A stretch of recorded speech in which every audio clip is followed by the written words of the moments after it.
Peace, y'all. This is Marcus Sunjata Brown coming to you with the next installment in my Nkrumah biography video series.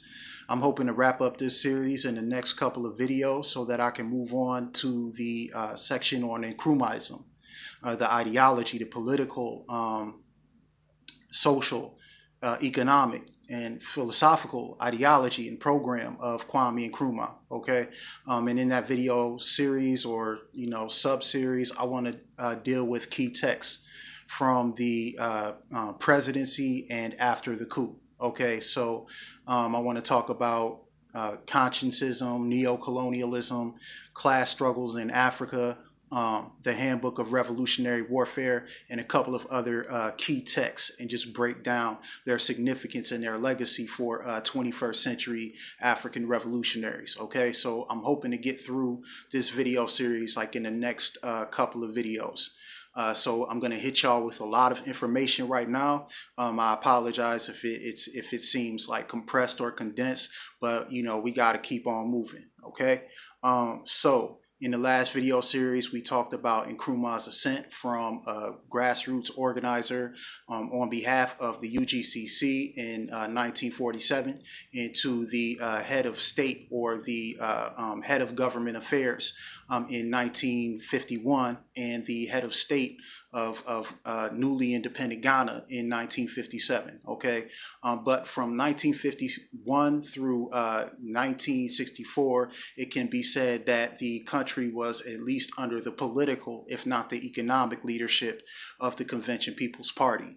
And so in spite of certain inchoate neo-colonial devices that were put in place by British and American finance capital, as conditions for Ghana's independence, the Convention People's Party was still able to make considerable strides for everyday working class and peasant Africans in the newly independent Ghana. Okay, so they expanded healthcare, they expanded education, they expanded social services far beyond what they would have been under the leadership of the petty bourgeois and tribal leaders that went into the national liberation movement and eventually into the United Party. Okay, so while the CPP was making all of these advances, they also were dealing with internal contradictions in the country. Okay, they had obviously the pressure of French,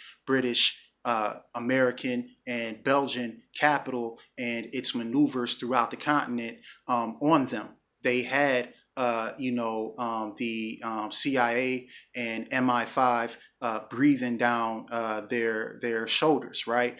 But the fact is that there were also indigenous elements that helped to undermine the national development of Ghana. Okay, so when Nkrumah harangues the tribalists and he harangues the leadership like Houphouët Boigny that preferred a smaller nation state approach to African independence. Okay, he's doing that in light of the betrayals by former members of the United Gold Coast Convention, former leaders of tribal parties. Okay, that he actually dissolved in December 1957 under the Avoidance of Discrimination Act. Okay, and I mean, part of this had to do with, for example, in the South, there was a segment of, or there was a tribal interest, the Ewe, the leadership of the Ewe, which was an ethnic group that was divided by the colonial partition between the Gold Coast and Togo into those two countries. Okay, so this is an irrational boundary that is separating this ethnic group, this tribal group that originally was unified. Okay, and the solution as far as Nkrumah and the Pan-Africanists were concerned was to dissolve those boundaries over time and expand a larger and larger union of African states until you had an all-African government along the lines of what Marcus Garvey was talking about, and for much the same reasons as Garvey enunciated, right? But for some of this leadership, right, like the Ga, the Ashanti, some of the leaders of the Ewe, it was more important for their particular tribal interests to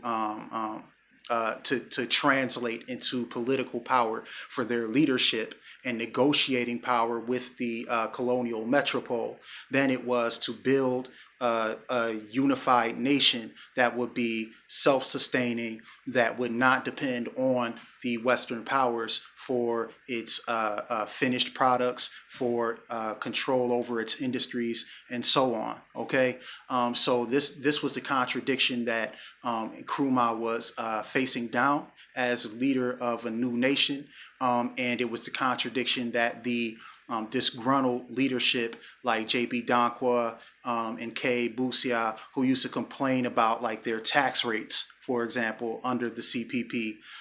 This was the tribal interest that they were playing up once the Avoidance of Discrimination Act banned tribal parties. Okay, so all of these multifarious oppositional interests gathered together into the United Party under K.A. Busia.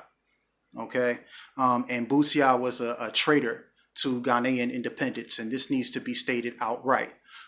In probably the next video, I'll say something about how he betrayed the particular interests of Ghanaian independence while in exile in the United States, and played on anti-communist fervor and McCarthyism in order to portray Nkrumah as basically an agent of the Soviet Union, which is asinine if you know anything about Nkrumah's political development, if you know anything about his relationships as the president of Ghana, and if you consider the lengths that he went to work with the Western powers in a peaceful manner in order to develop Ghana toward independence. Okay, but these foreign interests were being deceptive in their relationship with Nkrumah, right?